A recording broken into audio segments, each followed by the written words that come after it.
Anyone driving along Eglin Air Force Base's main road may have been a little alarmed at the sight of the Air Force's newest jet hovering 100 feet above ground.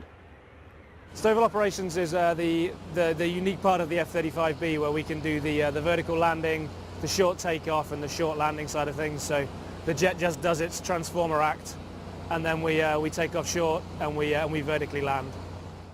While short takeoff and vertical landing, or STOVL, isn't new in the way of aviation, it does replace the void left by the retirement of the Royal Air Force's Harrier jet, also capable of STOVL operations.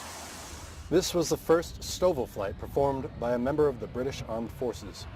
There's a huge difference in that whoever designed this thing was obviously 40 years further on than the person that designed the Harrier, and technology has increased so much more that this is leaps and bounds easier than the Harrier.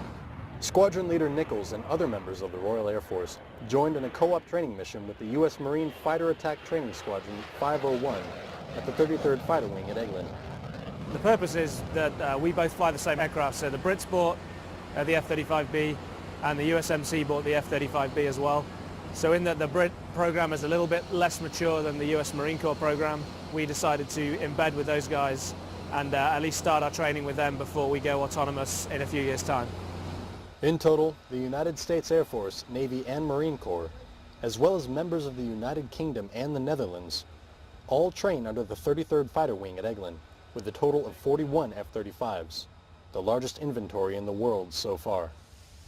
Reporting from Eglin Air Force Base, I'm Senior Airman Stephen Ellis.